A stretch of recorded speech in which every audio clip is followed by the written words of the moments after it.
अब ये क्या चीज है? ये मोजासौर है, मदद कर रहे हैं। जैसे इलाके को बचाना, पीछा करना, शिकार करना।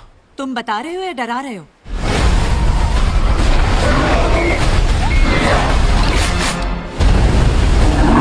गाइज, अगर आप भी मेरी तरह मैजिकल फैंटेसी एडवेंचर मूवीज देखना पसंद करते हो तो ये वीडियो आपके लिए, क्योंकि आज की वीडियो में मैं आपको हॉलीवुड की एक नहीं दो नहीं लेकिन टॉप 9 मूवीज के बारे में बताने वाला हूँ, जिन मूवीज के अंदर आपको काफी कमाल का मैजिकल फैंटेसी एडवेंचर देखने को मिल जाएगा। और सबसे अच्छी बात, ये सारी ही मूवीज आपको हाई क्वालिटी हिंदी डबिंग के साथ देखने को मिल जाएगी। तो बस इसीलिए वीडियो को बिना स्किप के एंड तक जरूर देखना, ताकि आप इनमें से किसी भी अच्छी फैंटेसी एडवेंचर वाली मूवी को मिस ना कर दो। दुनिया बदल रही है, परिंदा शहर हमला करने आ रहा है।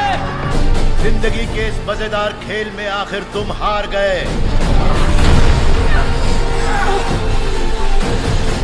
तो चलिए बिना देरी के वीडियो की शुरुआत करते हैं हमारी आज की लिस्ट की नंबर 9 की मूवी से, जिसका नाम है द BFG। ये 2016 में रिलीज हुई एक मैजिकल फैंटेसी एडवेंचर मूवी है, जिसे IMDb की तरफ से 6.3 आउट ऑफ 10 की रेटिंग मिली हुई है। इस मूवी के अंदर में कहानी दिखाई जाती है सोफिया नाम की एक लड़की की, जो कि एक दिन लेट नाइट को एक बड़े से मॉन्स्टर को देख लेती है, जिसकी वजह से वो मॉन्स्टर सोफिया को अपने साथ अपनी दुनिया में लेके चला जाता है। अब ऐसे में वो मॉन्स्टर जिसका नाम BFG है, वो बाकी सारे मॉन्स्टर से बिल्कुल अलग है। इसी वजह से वो सोफिया को अपनी जादुई दुनिया में बिल्कुल संभाल के रखता है। लेकिन इसी बीच कहानी में ट्विस्ट तो बताया जब और भी सारे मॉन्स्टर्स को सोफिया के बारे में पता चल जाता है, जिसकी वजह से वो लोग BFG और सोफिया के पीछे पड़ जाते हैं उन दोनों को मारने के लिए। अब ऐसे में BFG सोफिया को कैसे बचाएगा, और इस बीच मूवी के अंदर जो कुछ भी इंटरेस्टिंग चीजें होने वाली है, आखिर क्या वो सोफिया को अपनी दुनिया में वापस भेज पाएगा या फिर नहीं, वही सब कहानी जानने के लिए आप इस मूवी को देख सकते हो। लेकिन अनफॉर्चुनेटली ये मूवी आपको किसी भी OTT प्लेटफॉर्म पे देखने को नहीं मिलेगी। तो अगर आप इस मूवी को देखना चाहते हो तो आप इसे इंटरनेट के ऊपर ढूंढ के हिंदी लैंग्वेज में देख सकते हो। तो नंबर 8 पे जो मूवी आती है उस मूवी का नाम है विकेड। ये 2024 में रिलीज हुई एक म्यूजिकल फैंटेसी मूवी है, जिसे IMDb की तरफ से 7.6 आउट ऑफ 10 की रेटिंग मिली हुई है। इस मूवी के अंदर में कहानी दिखाई जाती है एक लड़की की, जो कि बचपन से दिखने में बिल्कुल अलग होती है, यानी कि वो दिखने में पूरी तरीके से ग्रीन कलर की होती है। और इसी चीज के चलते कोई भी उस लड़की को पसंद नहीं करता। इवन तो वो लड़की भी खुद अपने आप को पसंद नहीं करती। लेकिन ऐसे में जब धीरे धीरे करके वो लड़की बड़ी होती है, उसे अपने अंदर छुपी हुई कुछ पावर्स के बारे में पता चलता है, जिसके बाद वो अपने एक फ्रेंड के साथ मिलकर निकल जाती है एक एडवेंचर सफर पे, ताकि वो एक बड़े से मिशन को पूरा कर सके। अब इससे आगे मैं आपको मूवी की कहानी के बारे में नहीं बता सकता, वरना मूवी की स्टोरी रिवील हो सकती है। अब अगर आप जानना चाहते हो कि आगे मूवी में क्या कुछ होने वाला है, तो डेफिनेटली आप इस मूवी को वन टाइम वॉच के लिए ट्राई कर सकते हो। अब अगर आप एक बढ़िया सी मैजिकल फैंटेसी एडवेंचर वाली मूवी देखना चाहते हो, तो मैं आपको हाईली रिकमेंड करूंगा कि आप इस मूवी को जरूर ट्राई करना, जो कि आपको हिंदी लैंग्वेज के साथ प्राइम वीडियो और G5 के ऊपर देखने को मिल जाएगी। तो नंबर 7 पे जो मूवी आती है उस मूवी का नाम है दी ओल्ड गार्ड। ये 2020 में रिलीज हुई एक एक्शन फैंटेसी मूवी है, जिसे IMDb की तरफ से 6.7 आउट ऑफ 10 की रेटिंग मिली हुई है। इस मूवी के अंदर में कहानी दिखाई जाती है कुछ ऐसे लोगों की, जिनके पास कुछ ऐसी पावर है जिससे कि वो हजारों सालों तक जिंदा रह सकते हैं। और ऐसे में ये लोग नॉर्मल इंसानों से बहुत ज्यादा पावरफुल होते हैं, यानी कि अगर बेसिकली कहा जाए तो ये लोग अमर है। इनके पास कुछ ऐसी पावर है जिससे कि इन लोगों को मारा नहीं जा सकता। अब इसी बीच हमें कहानी दिखाई जाती है एक बहुत ही खतरनाक आदमी की, जो कि इन लोगों के पीछे पड़ जाता है इन्हें पकड़ने के लिए, ताकि वो इनको पकड़ के उनके ऊपर एक्सपेरिमेंट कर सके और वो भी इनकी तरह अमर और पावरफुल बन सके। अब ऐसे में ये लोग अपने आप को उस खतरनाक आदमी से कैसे बचाएंगे, आखिर वो आदमी कौन है, और इस बीच मूवी के अंदर इन लोगों के साथ जो कुछ भी इंटरेस्टिंग चीजें होने वाली है, वो सब जानने के लिए आप इस मूवी को देख सकते हो। अब इस मूवी के अंदर आपको ज्यादा कुछ एडवेंचर देखने को तो नहीं मिलेगा, लेकिन अगर आप एक बढ़िया सी नॉन स्टॉप एक्शन वाली फैंटेसी मूवी देखना चाहते हो, तो आप इस मूवी को वन टाइम वॉच के लिए एक बार जरूर ट्राई करना। और अब इस मूवी का पार्ट 2 भी कुछ ही टाइम में रिलीज होने वाला है। तो अगर आपने इसके पार्ट 1 को नहीं देखा तो जाके जरूर देखना, जो कि आपको हिंदी लैंग्वेज के साथ नेटफ्लिक्स के ऊपर देखने को मिल जाएगा। तो नंबर 6 पे जो मूवी आती है उस मूवी का नाम है Hansal and Gretel which Hunter. ये 2013 में रिलीज हुई एक मैजिकल फैंटेसी एडवेंचर मूवी है, जिसे IMDb की तरफ से 5.1 आउट ऑफ 10 की रेटिंग मिली हुई है। इस मूवी के अंदर में कहानी दिखाई जाती है हंसल एंड ग्रेटल नाम के बाउंटी हंटर की, जो कि बेसिकली विच को पकड़ के उन्हें मारने का काम करते हैं। अब ऐसे में एक दिन इन दोनों को एक गांव के अंदर बुलाया जाता है, जहां पे एक बहुत ही खतरनाक विच, जो कि हजारों सालों से कैद थी, वो अब आजाद हो चुकी है और उसने गांव के एक बच्चे को किडनैप कर दिया है। अब ऐसे में इन दोनों को कैसे भी करके उस विच को ढूंढ के उस बच्चे की जान बचानी होगी। अब ऐसे में ये दोनों बिना कुछ सोचे समझे निकल जाते हैं उस बच्चे की जान बचाने के लिए। लेकिन ऐसे में वो विच कोई नॉर्मल विच नहीं है, वो एक बहुत ही खतरनाक विच है, जिसकी वजह से ये दोनों एक बहुत ही बड़ी प्रॉब्लम में फंस जाते हैं। अब ऐसे में एट द एंड क्या ये लोग उस विच का सामना करके उस बच्चे की जान बचा पाएंगे? और इस बीच मूवी के अंदर जो कुछ भी इंटरेस्टिंग चीजें होती है, वो सब जानने के लिए आप इस मूवी को देख सकते हो। अब इस मूवी के अंदर आपको एक्शन के साथ साथ काफी कमाल की फैंटेसी और एडवेंचर भी देखने को मिल जाएगा। तो अगर आप इस मूवी को देखना चाहते हो तो आप हिंदी लैंग्वेज में इस मूवी को प्राइम वीडियो के ऊपर देख सकते हो। तो नंबर 5 पे जो मूवी आती है उस मूवी का नाम है school for the good and evil. ये 2022 में रिलीज हुई एक मैजिकल फैंटेसी मूवी है, जिसे IMDb की तरफ से 5.9 आउट ऑफ 10 की रेटिंग मिली हुई है। इस मूवी के अंदर में कहानी दिखाई जाती है सोफिया और अगाथा नाम के दो बेस्ट फ्रेंड की, जिन्हें एक दिन एक स्कूल के बारे में पता चलता है जहाँ पे बेसिकली हीरोज और विलन्स को ट्रेन किया जाता है। अब ऐसे में ये दोनों बिना कुछ सोचे समझे उस जादुई दुनिया के अंदर चले जाते हैं जहाँ पे बेसिकली दो स्कूल है, स्कूल फॉर गुड जहाँ पे हीरोज को ट्रेन किया जाता है और स्कूल फॉर इविल जहाँ पे विलन्स को ट्रेन किया जाता है। और ऐसे में ये दोनों ही स्कूल फॉर गुड के अंदर जाना चाहते हैं, लेकिन किसी रीजन की वजह से इन दोनों को अलग अलग स्कूल के अंदर डाल दिया जाता है और इनके इसी डिसीजन की वजह से ये दोनों आगे जाके एक बहुत बड़ी प्रॉब्लम में फंस जाते हैं। अब इससे आगे मैं आपको मूवी की कहानी के बारे में नहीं बताऊंगा वरना मूवी की स्टोरी रिवील हो सकती है। अब अगर आप जानना चाहते हो कि आखिर इन दोनों बेस्ट फ्रेंड के साथ आगे मूवी में क्या कुछ होता है तो आप इस मूवी को वन टाइम वॉच के लिए ट्राई कर सकते हो। अब इस मूवी के अंदर आपको वो सारी चीजें देखने को मिलेगी जो कि आपको एक अच्छी मैजिकल एडवेंचर मूवी के अंदर चाहिए और इसी वजह से मैं आपको रिकमेंड करूंगा कि आप इस मूवी को मिस मत करना, जो कि आपको हिंदी लैंग्वेज के साथ नेटफ्लिक्स के ऊपर देखने को मिल जाएगी। तो नंबर 4 पे जो मूवी आती है उस मूवी का नाम है द सोर्सरर अपीयरेंस। ये 2010 में रिलीज हुई एक मैजिकल फैंटेसी एडवेंचर मूवी है जिसे IMDb की तरफ से 6.1 आउट ऑफ 10 की रेटिंग मिली हुई है। इस मूवी के अंदर हमें कहानी दिखाई जाती है एक जवान लड़के की जो कि अपनी नॉर्मल लाइफ से बहुत ज्यादा परेशान हो चुका है, लेकिन ऐसे में एक दिन उस लड़के की मुलाकात एक जादूगर से होती है जो कि उसे बताता है कि हजारों सालों पहले एक बहुत ही खतरनाक शैतानों की रानी थी जिसे कैद कर दिया गया था, लेकिन अब किसी रीजन की वजह से वो रानी आजाद हो चुकी है और वो रानी हमारी पूरी दुनिया को तबाह करके उसके ऊपर राज करना चाहती है। और ऐसे में ये लड़का एक ऐसा लौता इंसान है जो कि उस शैतानों की रानी को रोक सकता है। अब ऐसे में ये लड़का जिसे ये तक नहीं पता कि आखिर वो इतनी पावरफुल रानी का सामना कैसे करेगा, ऊपर से उसके पास कुछ भी ऐसी पावर नहीं है जिससे कि वो उस रानी को रोक सकता है। अब आखिर क्या ये लड़का सही में उस शैतानों की रानी का सामना कर पाएगा या फिर नहीं, वही सब कहानी जानने के लिए आप इस मूवी को देख सकते हो। अब मैंने सिर्फ आपको यहाँ पे मूवी की बेसिक सी स्टोरी बताई है, असल में मूवी के अंदर आपको काफी कमाल की स्टोरी देखने को मिल जाएगी। अगर आपने अभी तक इस मूवी को नहीं देखा तो डेफिनेटली मैं रिकमेंड करूंगा कि आप इस मूवी को एक बार जरूर ट्राई करना। और अगर आप इस मूवी को देखना चाहते हो तो ये मूवी आपको हिंदी लैंग्वेज के साथ हॉटस्टार के ऊपर देखने को मिल जाएगी। तो नंबर 3 पे जो मूवी आती है उस मूवी का नाम है फैमिली पैक। ये 2024 में रिलीज हुई एक फैंटेसी कॉमेडी एडवेंचर मूवी है जिसे IMDb की तरफ से 5.5 आउट ऑफ 10 की रेटिंग मिली हुई है। इस मूवी के अंदर हमें कहानी दिखाई जाती है एक फैमिली की जिन्हें एक दिन एक पुराना गेम मिलता है, जिसके बाद वो कुछ बिना सोचे समझे उस गेम को खेलने लग जाते हैं। लेकिन ऐसे में जैसे ही वो उस गेम को खेलने लग जाते हैं वो लोग उसी गेम की दुनिया के अंदर चले जाते हैं और अब ऐसे में अगर वहां से उन्हें बाहर निकलना है तो उन्हें कैसे भी करके इस गेम को खेल के पूरा करना होगा। अब आखिर क्या ये लोग इस गेम को पूरा करके उस गेम की दुनिया से बाहर निकल पाएंगे और आखिर वो लोग उस गेम की दुनिया के अंदर कैसे चले गए, वही सब कहानी जानने के लिए आप इस मूवी को देख सकते हो। अब इस मूवी का कॉन्सेप्ट थोड़ा बहुत जुमानजी मूवी जैसा है। अगर आप जुमानजी मूवी यानी कि गेम्स वाली दुनिया के ऊपर बनी हुई मूवीज देखना पसंद करते हो तो आप इस मूवी को ट्राई कर सकते हो, जो कि आपको हिंदी लैंग्वेज के साथ नेटफ्लिक्स के ऊपर देखने को मिल जाएगी। तो नंबर 2 पे जो मूवी आती है उस मूवी का नाम है the last warrior root of evil. ये 2017 में रिलीज हुई एक magical fantasy comedy adventure movie है जिसे IMDb की तरफ से 7.6 आउट ऑफ 10 की रेटिंग मिली हुई है। इस मूवी के अंदर हमें कहानी दिखाई जाती है इवांस नाम के एक आदमी की जो कि अपनी नॉर्मल लाइफ से बहुत ज्यादा परेशान हो चुका है, लेकिन ऐसे में एक दिन इवान की एक छोटी सी गलती की वजह से वो एक जादुई दुनिया के अंदर चला जाता है और वहां पे जाने के बाद उसे पता चलता है कि असल में वो इस जादुई दुनिया का राजकुमार है। अब ऐसे में उस जादुई दुनिया के अंदर जाने के बाद इवान के साथ क्या कुछ होने वाला है, आखिर क्या वो इस जादुई दुनिया से बाहर निकल पाएगा या फिर नहीं, वही सब कहानी जानने के लिए आप इस मूवी को देख सकते हो। मैंने सिर्फ आपको यहाँ पे मूवी की बेसिक सी स्टोरी बताई है, क्योंकि अगर मैंने यहाँ पे आपको मूवी की स्टोरी के बारे में ज्यादा कुछ बताया तो मूवी की स्टोरी रिवील हो सकती है। और इस मूवी के अब तक टोटल 2 पार्ट रिलीज हो चुके हैं और दोनों ही पार्ट्स काफी कमाल के, लेकिन अनफॉर्चुनेटली ये दोनों ही पार्ट्स आपको किसी भी OTT प्लेटफॉर्म पे देखने को नहीं मिलेंगे। तो अगर आप इस मूवी को देखना चाहते हो तो ये दोनों ही मूवीज को आप हिंदी लैंग्वेज में इंटरनेट के ऊपर ढूंढ के देख सकते हो। तो फाइनली नंबर 1 पे जो मूवी आती है उस मूवी का नाम है अब्राहम लिंकन वैम्पायर हंटर। ये 2012 में रिलीज हुई एक एक्शन फैंटेसी एडवेंचर मूवी है जिसे IMDb की तरफ से 5.9 आउट ऑफ 10 की रेटिंग मिली हुई है। इस मूवी के अंदर हमें कहानी दिखाई जाती है अब्राहम लिंकन की, जिसके बचपन में उसके सामने उसकी मदर की डेथ हो जाती है। लेकिन अब ऐसे में अब्राहम जब बड़ा होता है उसे पता चलता है कि असल में उसकी मदर की डेथ नहीं हुई थी, यानी कि उसकी मदर का मर्डर किया गया था। और ऐसे में उसकी मदर का मर्डर और किसी ने नहीं, कुछ बहुत ही खतरनाक वैम्पायर्स ने किया था, जिसके बाद अब्राहम निकल जाता है उन सभी वैम्पायर्स को ढूंढ के उन्हें मारने के लिए। अब ऐसे में क्या अब्राहम उन सारे वैम्पायर्स को ढूंढ के अपनी मदर की मौत का बदला ले पाएगा? और इस बीच मूवी के अंदर जो कुछ भी इंटरेस्टिंग चीजें होती है वो सब जानने के लिए आप इस मूवी को देख सकते हो। अब अगर आपको इस तरह की वैम्पायर वाली मूवीज देखना पसंद है तो आप इस मूवी को एक बार जरूर ट्राई करना, जो कि आपको हिंदी लैंग्वेज के साथ Amazon प्राइम वीडियो के ऊपर देखने को मिल जाएगी। तो बस यही थी हमारी आज की top 9 magical fantasy adventure movies. वैसे आपने इनमें से कौन कौन सी मूवीज देख रखी है या फिर कौन सी देखने वाले हो, कमेंट बॉक्स में जाके बता देना। तो चलिए गाइस, उसी के साथ हमारी आज की वीडियो को इधर ही खत्म कर दे। मिलते और किसी नई वीडियो के साथ, तब तक के लिए आप इन सारी मूवीज को देख के एंजॉय करो।